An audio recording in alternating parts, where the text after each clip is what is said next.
Hello learners, you must have seen my video on describing objectives, but उस video में हम लोगों ने उद्देश्यों के बारे में एक जनरल बातचीत करी थी, लेकिन इस वीडियो में we will take up about specific or which we are also known as learning objectives, यानी कि विशिष्ट या अधिगम उद्देश्यों के बारे में हम बात करेंगे।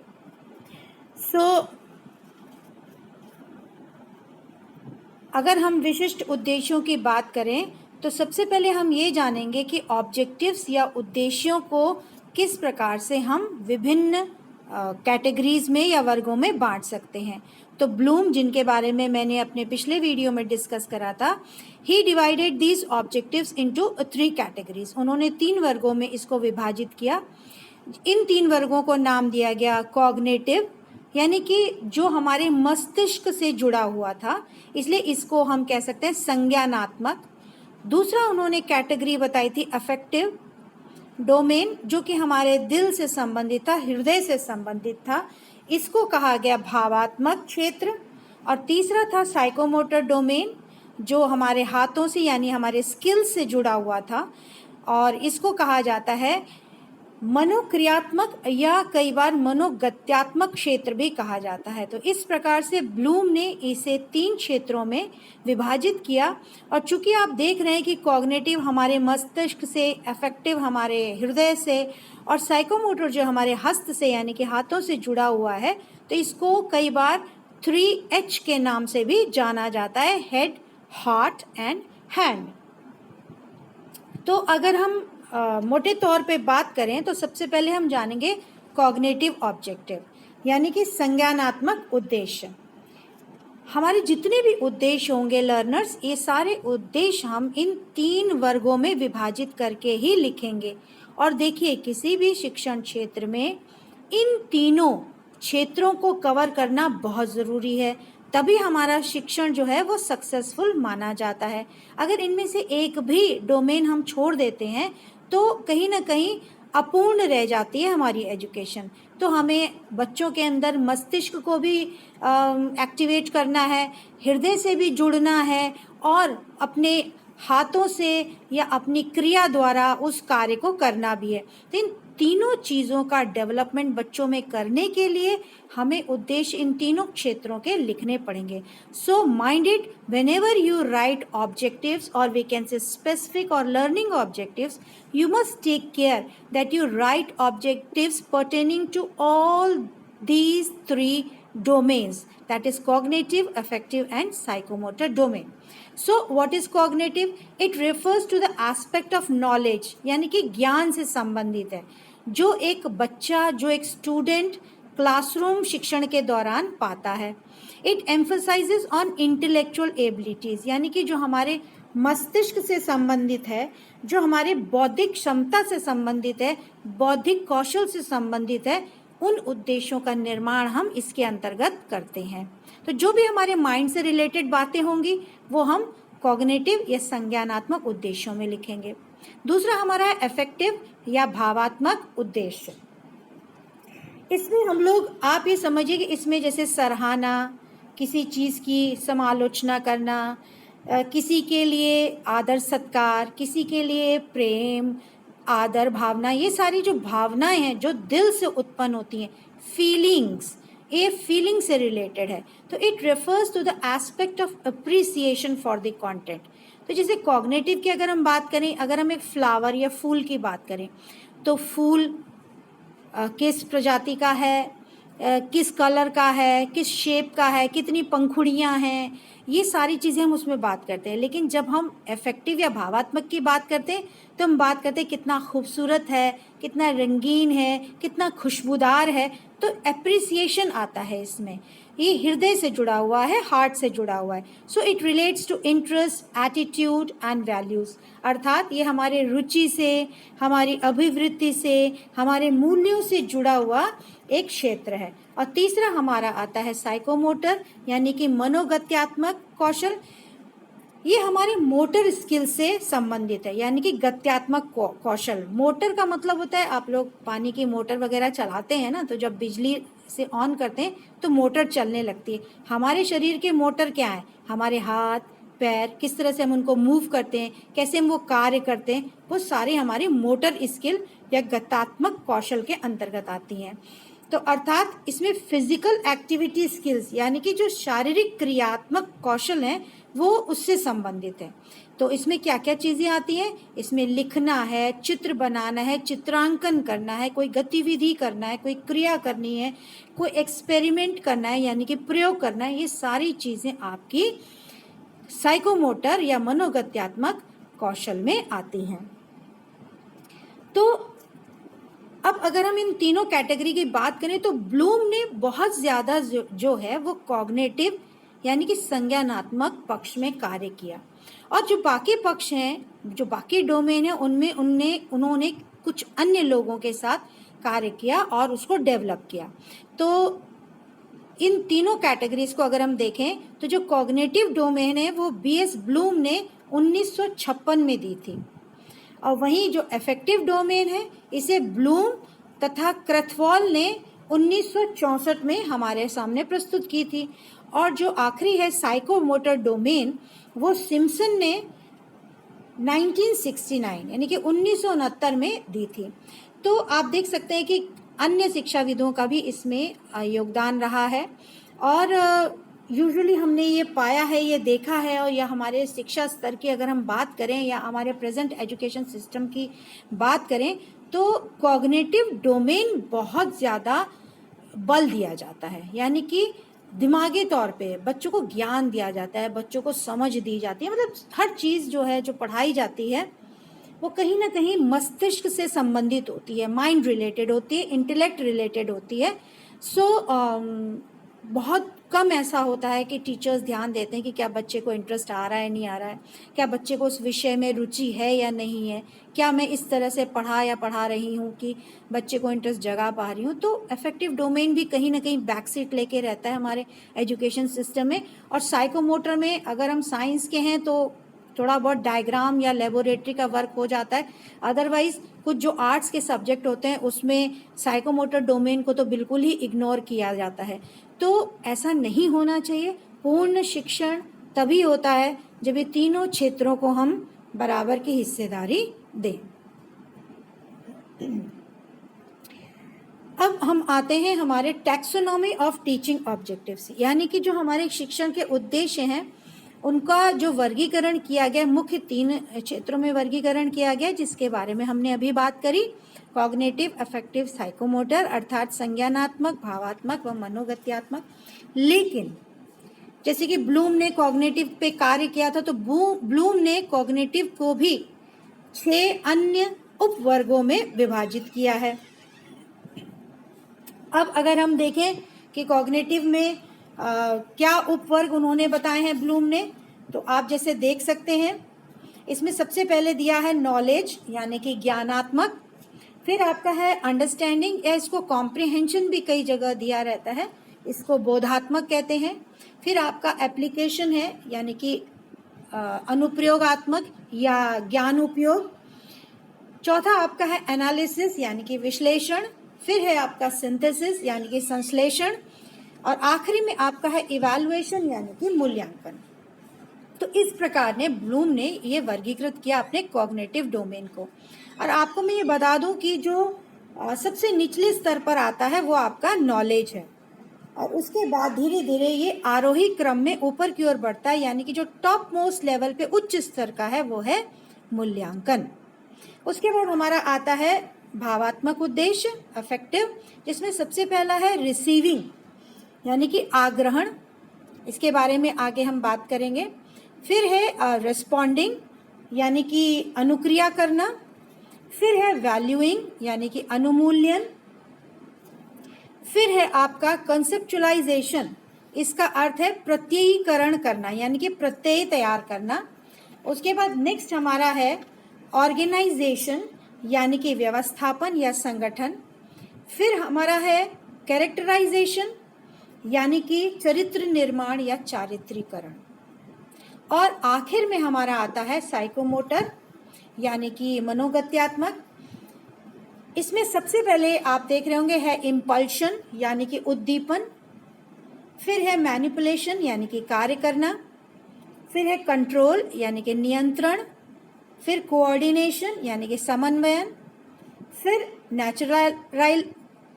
नेचुरलाइजेशन यानी कि स्वाभाविकरण, और आखिर में है हैबिट फॉर्मेशन यानी कि आदत का निर्माण।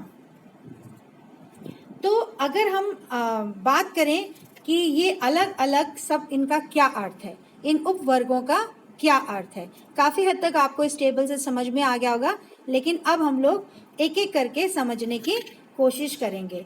इसमें हम लोग सबसे पहले लेंगे कॉग्निटिव डोमेन। अब आप देखिए कि जो कैटेगरीज है कॉग्निटिव डोमेन की, इसमें जो नॉलेज वाला जो पक्ष है यानी कि ज्ञानात्मक जो पक्ष है, इसमें किसकी बात की जा रही है? इसमें दो मुख्य चीज़ों की बात की जाती है, आप देख रहे होंगे, एक है रिकॉल और दूसरा है रिकॉग्नाइज। रिकॉल का अर्थ होता है किसी चीज़ को याद आना, याद करना, प्रत्यास्मरण। रिकॉल माने प्रत्यास्मरण और रिकॉग्नाइज मतलब प्रत्यभिज्ञान। रिकॉल करना यानी कि कोई चीज़ आपने कभी पढ़ी और फिर उसको याद करना, और रिकॉग्नाइज मतलब कोई चीज़ आपने देखी थी और फिर उसको देख के आपको एकदम से याद आ जाना उस चीज़ का। जैसे कि आपको कोई डेफिनेशन याद आ जाती है तो वो रिकॉल हो जाती है। आपको बॉल को देख के याद आ जाता है कि ये गोल शेप है, आपको सेब को देख के याद आता है कि ये भी गोल शेप है। आप अगर प्रिज्म देखते हैं तो आप समझ जाते हैं ये तिकोना शेप है। तो ये रिकॉग्नाइज करना होता है। उसके बाद हमारा जो नेक्स्ट आता है वो है कॉम्प्रिहेंशन। इसमें तीन चीज़ें आपको देखने को मिल रही होंगी। कॉम्प्रिहेंशन या अंडरस्टैंडिंग जिसकी हमने बात करी थी, इसमें तीन चीज़ें हम लोग देख रहे हैं, ट्रांसलेशन, एक्सप्लेनेशन एंड इंटरप्रिटेशन।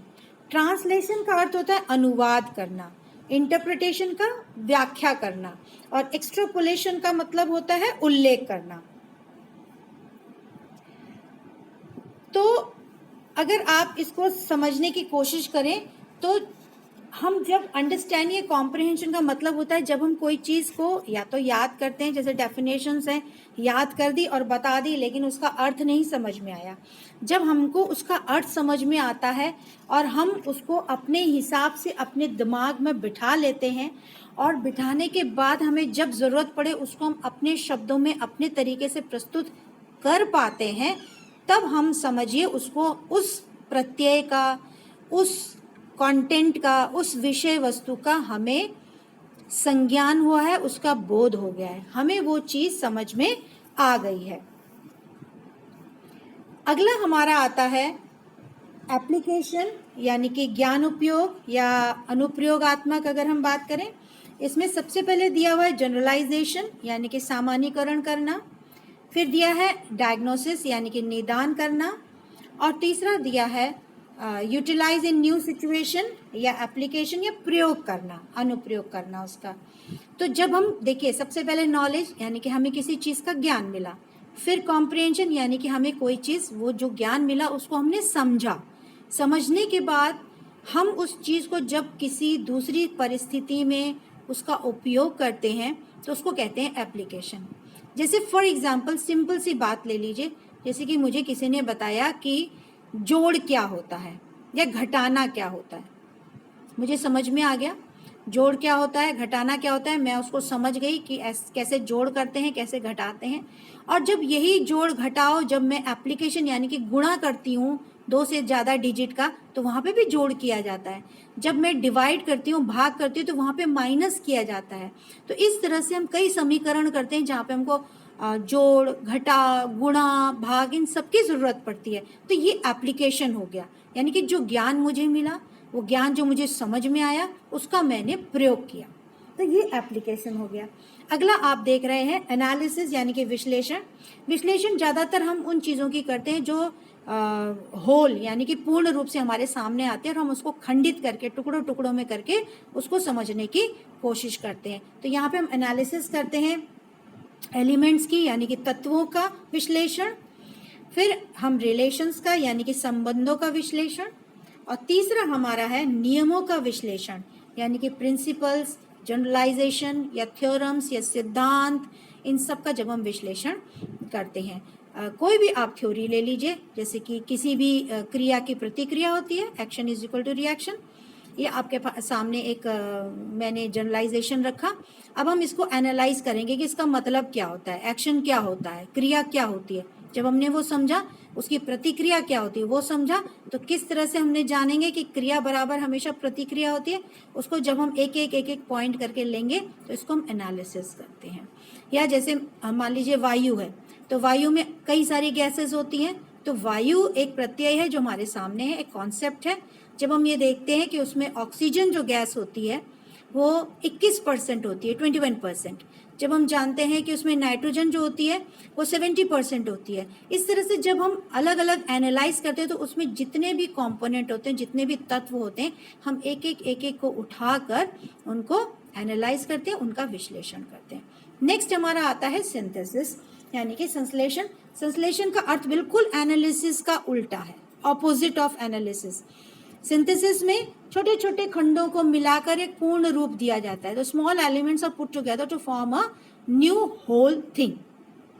तो कंबाइनिंग एलिमेंट्स यानी कि तत्वों को साथ में लाना और एक नए स्ट्रक्चर का, नए आकार का निर्माण करना, और फिर उस नए स्ट्रक्चर के आधार पर हमको कोई नया कुछ भी या सूत्र या कोई प्रिंसिपल या सिद्धांत बनाना। तो इस तरह से ये संश्लेषण कहलाता है। और आखिर में आता है आपका इवैल्यूएशन यानी कि मूल्यांकन। मूल्यांकन में चाहे वो आंतरिक हो चाहे वो बाह्य हो, उसमें हमें जो भी चीज़ हमने अभी तक करी है उसका हम मूल्यांकन करते हैं, असेसमेंट करते हैं कि whatever has been taught, whether it has been accepted, whether it has been understood, whether it can be applied, whether it can be analyzed or synthesized, all these things are evaluated. तो हम यहाँ पर सब पक्षों का मूल्यांकन करते हैं कि हर एक मानदंडों के आधार पर सीखे गए ज्ञान का हमें मूल्यांकन यहाँ पे करना है। तो इस तरह से आपको कॉग्निटिव डोमेन या संज्ञानात्मक डोमेन की कैटेगरीज के बारे में पता चल गया होगा। आगे कैसे लिखा जाएगा वो हम फर्दर डिस्कस करेंगे। नेक्स्ट हमारा आता है भावात्मक क्षेत्र, अफेक्टिव डोमेन। इसमें भी आप देख रहे होंगे 6 उपवर्ग हैं, सब कैटेगरीज हैं, जिसमें सबसे पहले है रिसीविंग, आग्रहण। आग्रहण में है अवेयरनेस यानी कि परिस्थितियों या घटनाओं के प्रति सजगता। दूसरा है ग्रहण करने की इच्छा शक्ति होना यानी कि विलिंगनेस टू रिसीव, आप तैयार होने चाहिए, जो भी चीज़ आपको पढ़ाई जा रही है आप उसको ग्रहण करने के लिए तैयार हो। कंट्रोल्ड अटेंशन यानी कि नियंत्रित या सुनिश्चित ध्यान आकर्षित करना। अगला है रिस्पॉन्डिंग, अग्री टू आंसर यानी कि अनुक्रिया में सहमति होना। विलिंगनेस टू रिस्पॉन्ड, अनुक्रिया के लिए इच्छा होना। और लास्ट में है सेटिस्फैक्शन इन दैट रिस्पॉन्स, की जो भी उत्तर मैंने दिया है उस अनुक्रिया में संतुष्टि होना। अगला है अनुमूल्यन यानी कि वैल्यूइंग। इसमें आपके आते हैं एक्सेप्टेंस ऑफ द वैल्यू, किसी मूल्य को स्वीकार करना। फिर मूल्य का अधिक आदर करना यानी कि प्रेफरेंस फॉर अ वैल्यू, अपेक्षाकृत किसी और की जगह किसको आप वैल्यू करते हैं।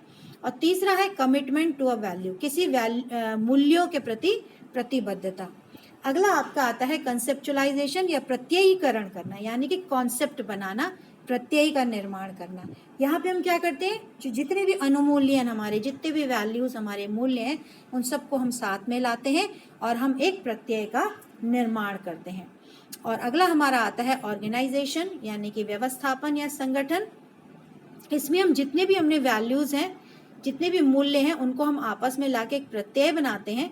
इन प्रत्ययों को हम एक प्रणाली में संगठित करते हैं। We organize these concepts and then determine the relationship between these concepts, और इन प्रत्ययों के बीच में हम एक अंतः संबंध का निर्धारण करते हैं। तो ये हमारा ऑर्गेनाइजेशन हो गया। और लास्ट में आता है हमारा कैरेक्टराइजेशन या चरित्र निर्माण। इसमें जो भी हमने मूल्यों को, वैल्यूज को संगठित किया है, उसके आधार पर हम एक जनरलाइज्ड वैल्यू की तरफ पहुंचते हैं यानी कि मूल्यों का सामान्यीकरण करते हैं।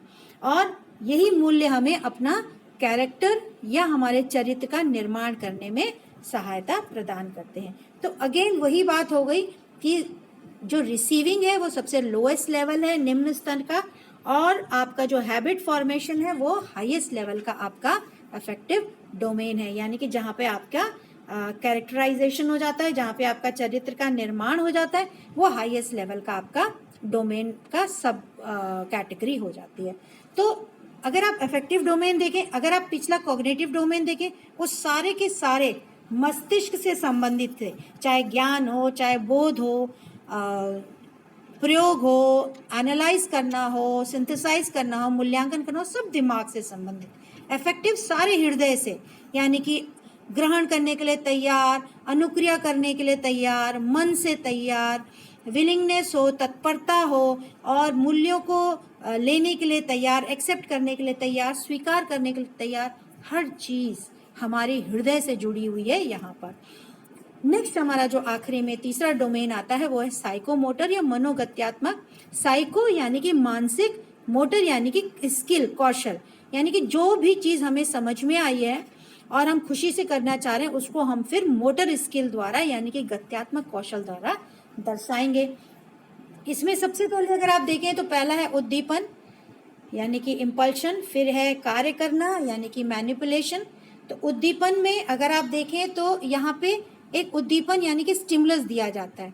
जब हम किसी बच्चे को स्टिमुलस देते हैं तो वो बच्चा उस कार्य को करने के लिए तत्पर हो जाता है और उसको इमिटेट करता है यानी कि नकल करता है। अक्सर आपने देखा होगा ना, लोग कहते हैं कि ऐसा मत करो, वैसा मत करो, बच्चे देखेंगे तो या यही गलत बातें सीखेंगे, तो वो अनुकरण करता है। और इसी में आपका आता है ओवर रेपिटेशन। जब बच्चा अनुकरण करता है तो बार बार वो चीज़ें करता है। आपने देखा होगा अक्सर छोटे बच्चे जो होते हैं अपने पिताजी को दाढ़ी बनाते हुए देखते हैं, शेविंग करते हुए देखते हैं, तो वो भी वो करने की कोशिश करते हैं। तो इसी को इमिटेशन कहते हैं, क्योंकि वो चीज़ उनको इंटरेस्टिंग लग रही है। फिर आता है आपका कार्य करना, यानी कि जब हमको स्टिमुलस मिलता है, उद्दीपन मिलता है, तो उसको देख के हम लोग कार्य करते हैं उसके रिस्पॉन्स में। तीसरा हमारा आता है कंट्रोल। सिंपल सी बात है, हम जो भी कार्य करते हैं उसके प्रति हमारा नियंत्रण रहना चाहिए। अगर हम नियंत्रण खो देंगे तो हमारा कार्य संपादन सही ढंग से नहीं होगा। So we should have control over our activities. जो भी हम एक्टिविटीज़ करते हैं उनका आपस में कोऑर्डिनेशन, एक समन्वयन होना चाहिए, वरना एक एक्टिविटी ईस्ट जा रही होगी तो दूसरी एक्टिविटी वेस्ट जा रही होगी, उनके बीच में कोई समन्वय नहीं रहेगा तो आपका कार्य ढंग से नहीं होगा।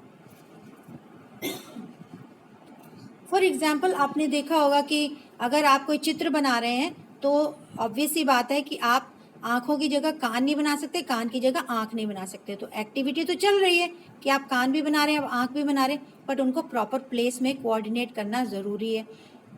जब हम कंट्रोल और कोऑर्डिनेशन के साथ कार्य करते हैं ना, तो वो नेचुरली वो कार्य हमारे अंदर आ जाता है। जैसे कि एक फॉर एग्जाम्पल एक टेलर है, कई बार वो बिना देखे जो है वो आराम से कटिंग भी कर लेता है, सिलाई भी कर लेता है। क्यों कर लेता है? क्योंकि it comes naturally to that person, वो उसका नेचर बन जाता है, स्वभाव बन जाता है। और आखिर में आता है हैबिट फॉर्मेशन, यानी कि आदत का निर्माण। वो आदत में आ जाता है। आपने कभी टेलर को देखा है? आपसे बात भी करता रहेगा और मशीन भी चलाता रहेगा, क्योंकि उसको आदत पड़ चुकी है। और इस क्रिया के दौरान कहीं ना कहीं गलती की गुंजाइश कम होती है। There is less possibility of making any mistake when you have that habit. So I hope learners, आज आपको सारे ऑब्जेक्टिव्स के बारे में समझ में आ गया होगा, और इनको समझने के बाद हम उद्देश्यों को कैसे लिख सकते हैं ये मैं अपने नेक्स्ट वीडियो में डिस्कस करूंगी। और कुछ सब्जेक्ट्स भी लेंगे, हम कुछ प्रकरण भी लेंगे जिनमें हम कुछ ऑब्जेक्टिव्स बनाएंगे, और आशा है आपको समझ में आएगा। So please watch and try to understand and subscribe to my channel. Thank you.